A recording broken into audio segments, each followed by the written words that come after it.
اللهم صل على سيدنا شفيعنا ومولانا محمد وعلى آل محمد وبارك وسلم عليه صلاة وسلاما عليك يا رسول الله صلى الله عليه وآله وسلم. سبحان ربك رب العزة عما يصفون وسلام على المرسلين والحمد لله رب العالمين. لا إله إلا الله محمد رسول الله. معزز سامعین و جملہ حاضرین مسجد و جملہ علماء امام حسین علیہ السلام، السلام علیکم ورحمۃ اللہ وبرکاتہ. نحمده ونصلي على رسوله الكريم، أما بعد. فأعوذ بالله من الشيطان الرجيم. بسم الله الرحمن الرحيم. إنما يريد الله ليذهب عنكم الرجس أهل البيت ويطهركم تطهيرا. صدق الله مولانا العظيم وبلغنا رسوله النبي الأمين المتين المبين الكريم، ونحن على ذلك من الشاهدين والشاكرين والحمد لله رب العالمين. عزیزان ملت اسلامیہ، یہ ماہ صفر المظفر کہ جس میں ہم امام علی مقام امام حسین علیہ السلام کی یاد میں اور ان کی محبت میں جلسوں کا اہتمام کرتے ہیں، نظر نیاز کا اہتمام کرتے ہیں، اور 20 صفر کو چہلم شریف کے نام پر پوری دنیا میں امام حسین کی یاد میں محفلیں سجائی جاتی ہیں. آج کی محفل اپنے دامن میں 2 نسبتیں رکھتی ہیں. ایک نسبت امام حسین سے اور دوسری نسبت حسین کے بیٹے سید کاظم پاشا سے. آج ذکر امام علی مقام بموقع چہلم شریف تاجدار اہل سنت سید کاظم پاشا کے موقع پر ہم یہاں ذکر اہل بیت سننے اور سنانے کے لیے حاضر آئے ہیں.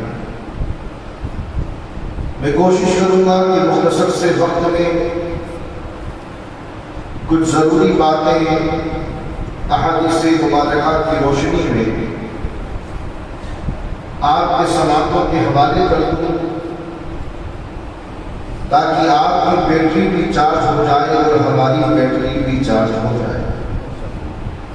لیکن میں چاہتا ہوں کہ اس سے قبل آئیے ہم اور آپ سب مل کر انتہائی محبت اور خلوص کے ساتھ سیدہ کے بابا حسنین کریمین کے نانا ہم سب کے آقا جناب احمد مصطفیٰ محمد مصطفیٰ مکی سردار مدنی تاجدار کی بارگاہ میں انتہائی عقیدت و محبت کے ساتھ بآواز بلند درود پاک پڑھنے. اللہم صلی علی سیدنا شفیعنا و مولانا محمد وعلی آل محمد وبارک وسلم علیہ صلاۃ و سلام علیک یا رسول اللہ صلی اللہ علیہ وسلم.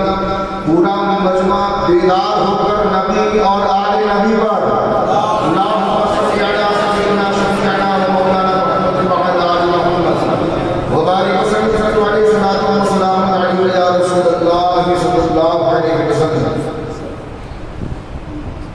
عزیزان محترم، حسین کا ذکر انسان کو بیدار کرتا ہے. بولیے گا سبحان اللہ. اچھا جو زندہ ہے وہ طلب کا سبحان اللہ، کیونکہ زندگی کا ثبوت پیش کیجیے. کل حسن علی بابا نے رات کو عشاء کی نماز کے بعد جو ہمارے یہاں محفل درود پاک اور حلقہ درود ہوتا ہے اس میں دعوت دینے کے لیے مجبور ہو کر یہ میسج کیا کہ جو زندہ ہے وہ آ جائے. اب بھی نہیں سمجھے آپ؟ پھر بھی اللہ ماشاءاللہ جو اہل محبت ہے وہ آ گئے. تو جو زندہ ہے وہ بلند آواز سے کہیں لبیک یا حسین، لبیک یا حسین، لبیک یا حسین. سبحان اللہ. دیکھیے بڑی مدت کے بعد ایک نئی منقبت مولا علی کی شان میں میری نگاہوں سے گزری، اور یہ وہ ذکر ہے جو کرنے والے کو بھی بلند کر دیتا. علی کا معنی ہے بلند، اعلیٰ، افضل، بہتر.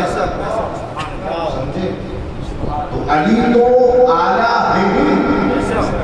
علی کا ذکر جو کرتا ہے اللہ اسے بھی اعلیٰ فرما دیتا ہے. جو نہیں کرتے ان کا اللہ مالک ہے. سماعت فرمائیے گا یہ شعر بطور خاص. یہ میں پڑھنے کے بعد مولانا شوکت کی نظر کر دوں گا. نظامت میں کام آنے والے اشعار ہیں. بہت ہی خوبصورت کلام سماعت فرمائیں. شاعر کہتا ہے کہ کچھ لوگ شہر میں کچھ گاؤں میں مست ہیں. حالات ایسے بھی ہیں. کچھ لوگ شہر میں کچھ لوگ گاؤں میں مست ہیں. ہم سب علی علی کی صداؤں میں مست ہیں. علی علی کی صداؤں میں مست ہیں. اور شاعر کہتا ہے گہرے ہو گئے اور بھی عشق علی کے رنگ، گہرے ہو گئے اور بھی عشق علی کے رنگ، گرچہ شریر شر کی ہواؤں میں مست ہے. گرچہ شریر شر کی ہواؤں میں مست ہے. اور یہ شعر بطور خاص ہے. سماعت فرمائیں. ان خسروانے وقت سے کیا واسطہ ہے. بلند آواز سے ان خسروانے وقت سے کیا واسطہ ہمیں. صد شکر ہے ہم علی کے گداؤں میں مست ہیں. صد شکر ہم علی کے گداؤں میں مست ہیں. اور یہ شعر بطور خاص سماعت فرمائیں. سرشار مرتضیٰ ہیں فلک پر ملک تمام. ملک کہتے ہیں فرشتوں.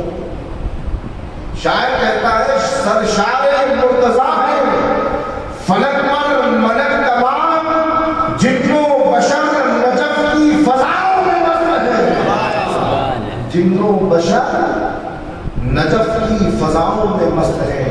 اور حالات حاضرہ کو مد نظر رکھتے ہوئے یہ شعر بطور خاص سماعت فرمائیں.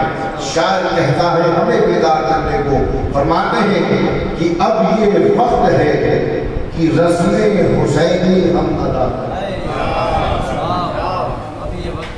اب یہ وقت ہے کہ رسم حسینی ہم ادا کریں.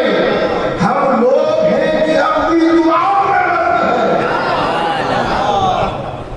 مست ہیں. ہم لوگ ہیں کہ اپنی دعاؤں میں مست ہیں. اور یہ شعر بطور خاص سماعت فرمائیں.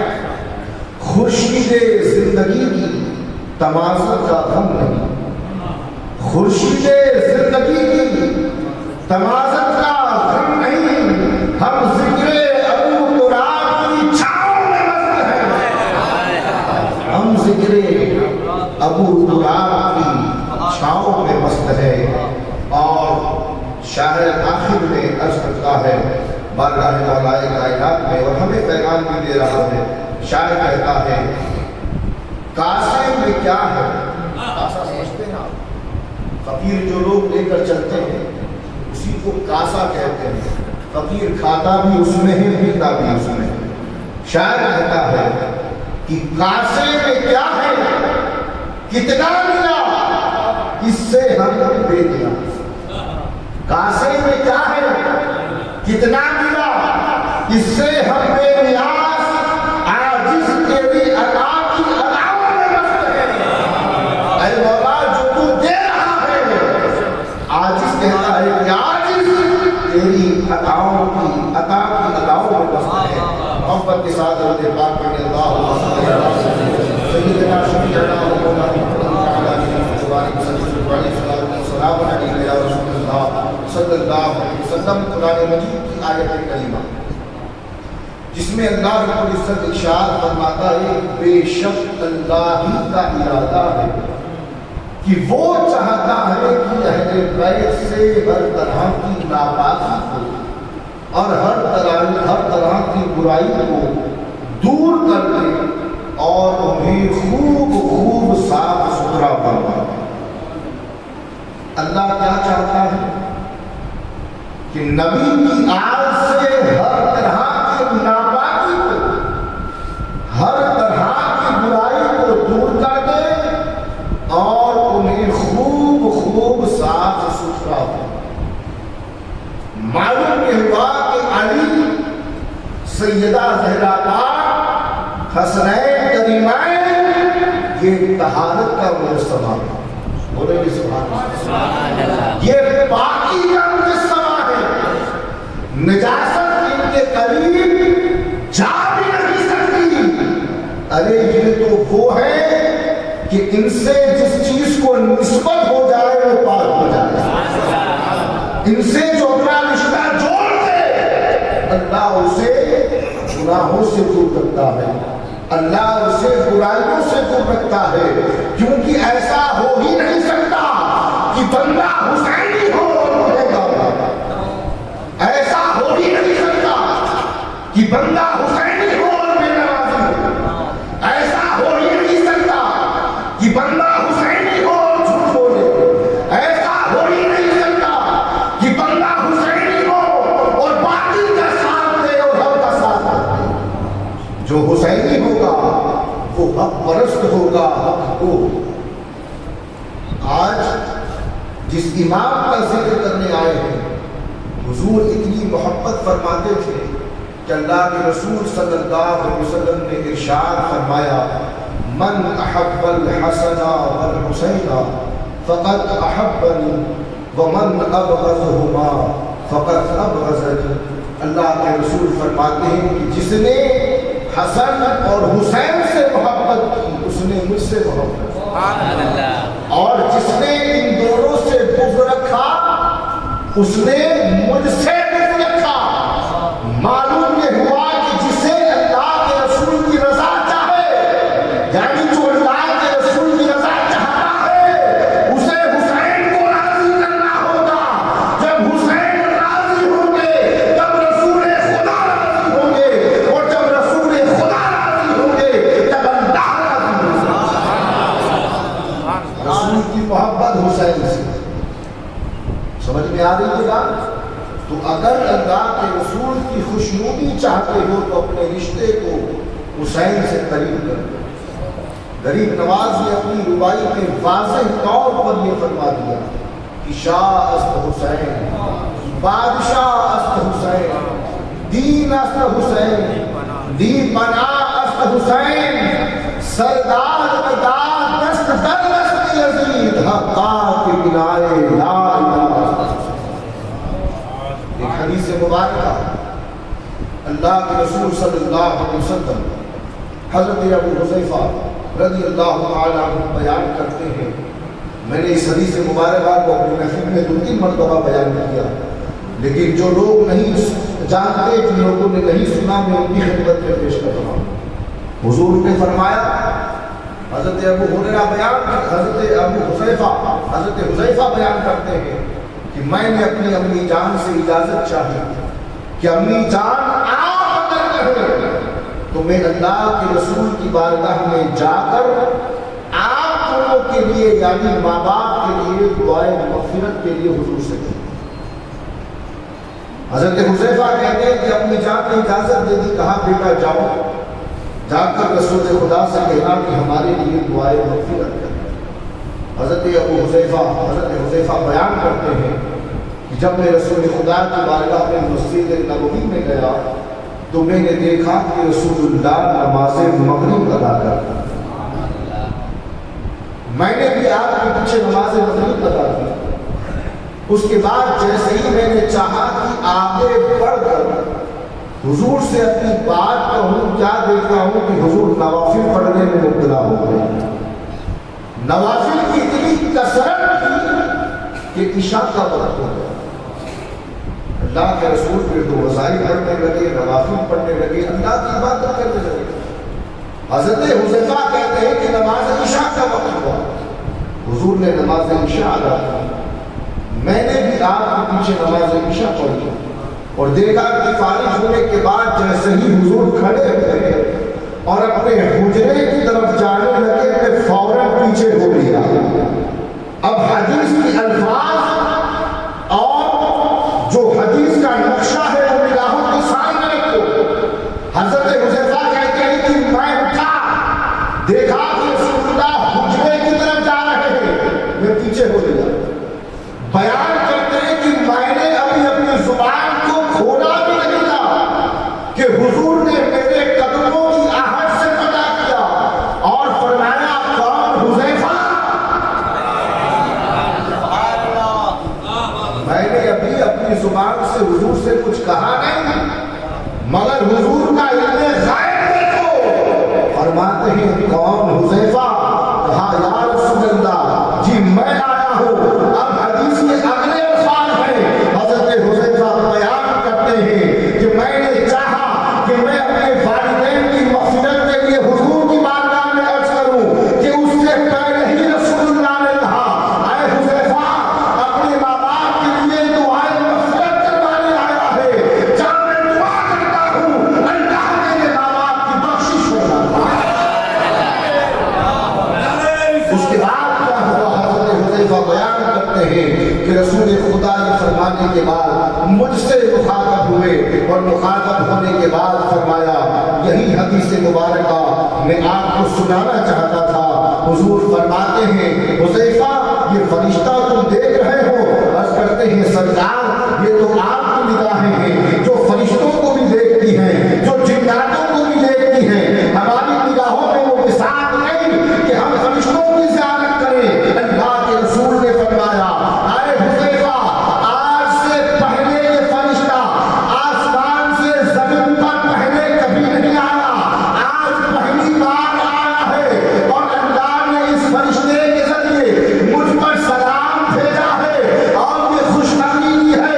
یہ فرشتہ مجھ سے کہتا ہے کہ یا رسول اللہ مبارک ہو، اللہ نے آپ کی بیٹی فاطمہ کو جنتی عورتوں کی سردار اور حسنین کریمین کو جنتی نوجوانوں کا سردار بنایا ہے۔ اللہ اکبر۔ بات سمجھ میں آ گئی کہ اگر جنت چاہتے ہو تو مالک کے جنت سے اپنا رشتہ کرو۔ جنت وہی دیتا ہے جو مالک ہوتا ہے۔ اور رسول تو اتنی محبت فرماتے تھے کہ منبر رسول خطبہ ارشاد فرماتے مسائل بتا رہے ہیں، شریعت بتا رہے ہیں۔ روایت کہتی ہے کہ جب حسنین آتے تو حضور اپنا خطبہ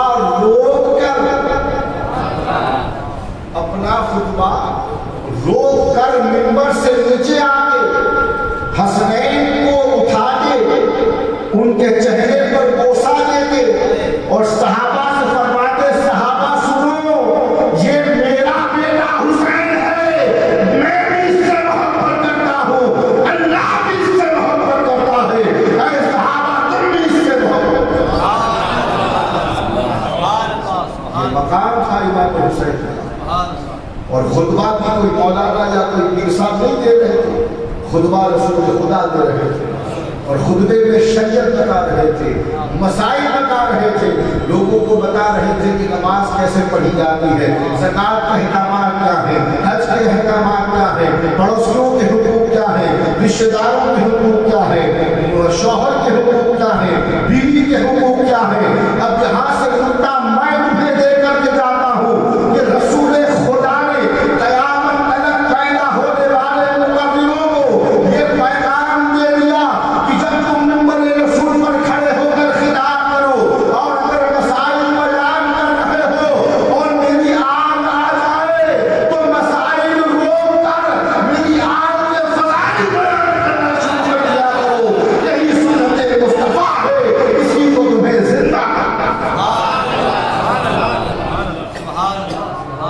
اللہ اکبر اللہ اکبر۔ ایک اور روایت سماعت فرمائے پھر میں اختتام کی طرف آتا ہوں۔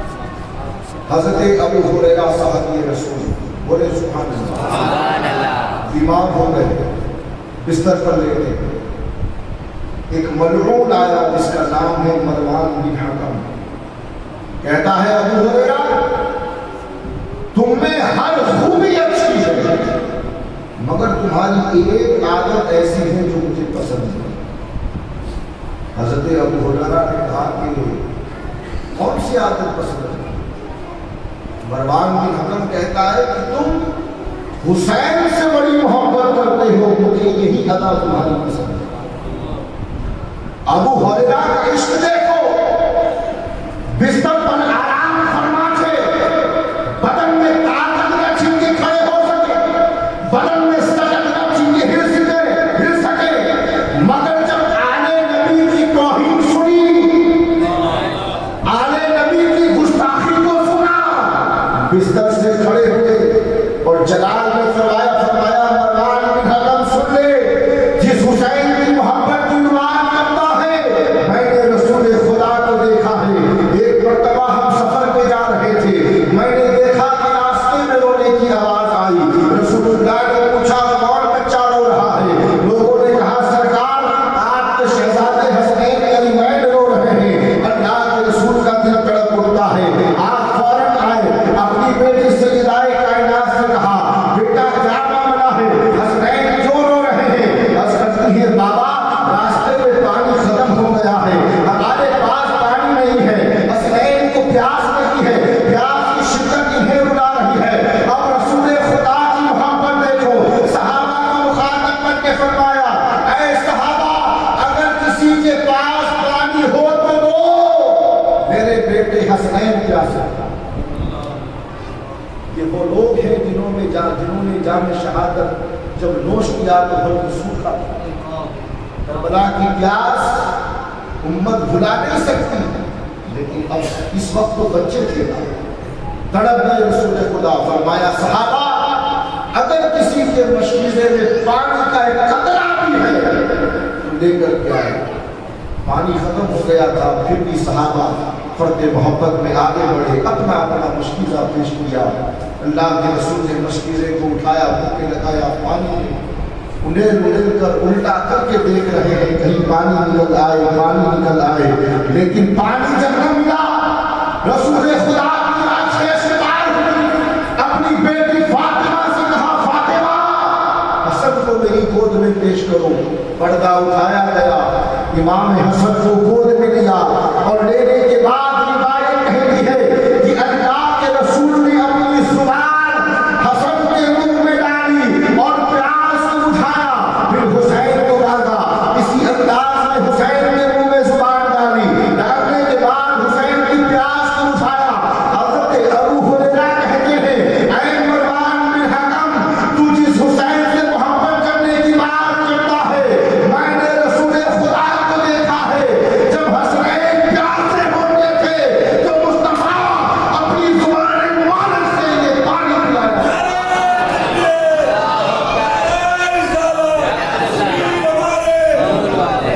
یہ محبت تھی رسول کی، امام حسن اور امام حسین۔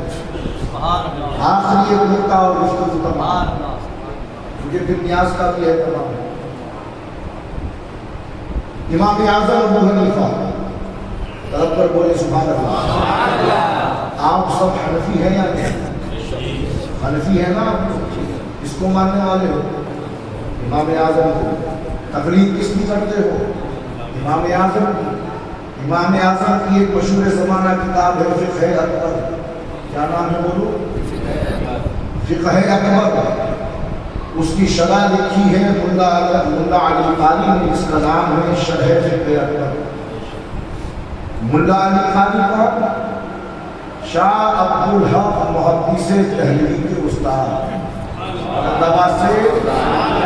جس نے سب سے پہلے علم حدیث ہندوستان میں پڑھایا اور لوگوں کو سکھایا، استاد کا نام ہے شاہ عبدالحق محدث دہلوی۔ عبدالحق محدث دہلوی کے استاد ملا علی قاری شرح فقہ اکبر میں ایک مسئلہ اور اس کا جواب لکھتے ہیں۔ مسئلہ یہ تھا کہ حضور کی پسند جو ناپسند کہے اس پر کیا حکم ہے؟ توجہ سے سنیے گا، جو حضور کی پسند کو ناپسند کہے اس پر کیا حکم لگے گا؟ مسئلہ بیان ہوا، جواب نیچے لکھا گیا۔ اسی جواب میں ملا علی قاری ایک روایت لے کے آئے ابو یوسف کے حوالے سے، کہتے ہیں کہ امام یوسف تشریف فرما تھا، امام یوسف تشریف فرما تھا۔ ایک شخص بیٹھا تھا، اس نے کہا کہ حضور کو کدو بہت پسند تھا مگر مجھے پسند نہیں۔ امام یوسف نے دلال میں فرمایا تو مرتد ہو گیا، تیری بیوی نکاح سے نکل گئی، باپ کے مال میں تجھے اب حق نہیں مل سکتا۔ نہیں سمجھے آپ؟ حضور کی پسند کو جو ناپسند کہے اس پر شریعت کا کیا حکم ہے؟ یہ مسئلہ تھا، اس کا جواب، اور اس کے جواب میں امام یوسف کے حوالے سے ایک روایت، اور اسی میں فتویٰ۔ مثال کے طور پر حضور کو مسواک کرنا بہت پسند، بولے سبحان اللہ۔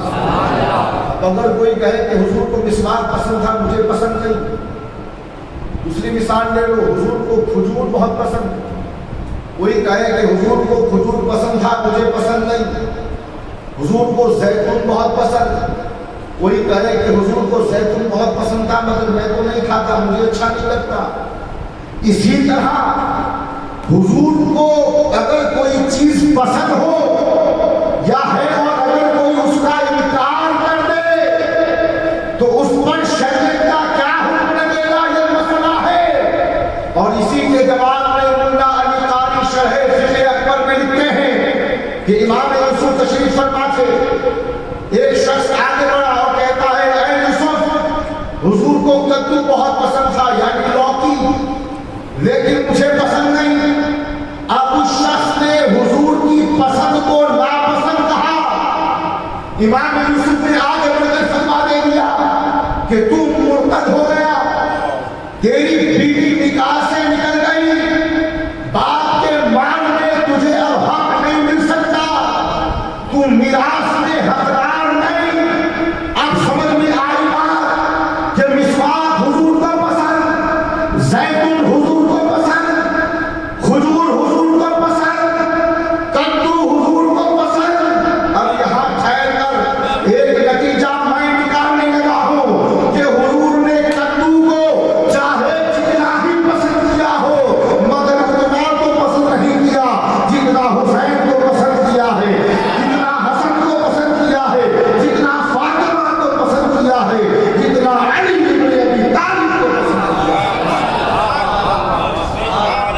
اب جو حضور کی ان پسند کا انکار کرے اس پر مرتد کا فتویٰ کون لگائے گا؟ تو یاروں نسبتوں کو قریب کرو، کام آئے گی تو نسبتیں کام آئے گی، اعمال کی کوئی گارنٹی نہیں، نسبتوں کی گارنٹی ہے، کیونکہ اللہ نے خود فرمایا ہے وَكُونُوا مَعَ الصَّادِقِينَ، سچوں کے ساتھ ہو جاؤ کامیاب ہوگا۔ اللہ نے خود فرمایا ہے کہ سچے وہ لوگ ہیں جن پر ہمارا انعام ہے، تم ان کی راہ پر چلو کبھی گمراہ نہیں ہو۔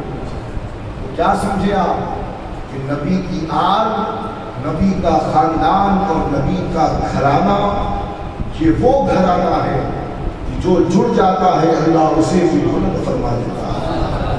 حضرت عمار بن یاسر مولا علی سے کیا جڑ گئے؟ حضور نے فرمایا جہاں عمار ہوگا وہیں حق ہوگا۔ جب بارگاہ رسول میں حضرت عمار آتے ہیں حضور فرماتے ہیں اس طیب و مطیب کو آنے دو، یعنی یہ اتنا صاف اور پاک اور صاف ستھرا ہے کہ اسے آنے دو، میں اس سے محبت کرتا ہوں۔ جب مسجد نبوی کی تعمیر میں پتھر اٹھاتے حضرت عمار تو حضور اتنی محبت کرتے کہ جا کر پسینہ جب آتا اور بال جب چپک جاتے پیشانی پر تو حضور حضرت عمار کی زلفوں کو ہٹاتے اور محبت کا اظہار کرتے۔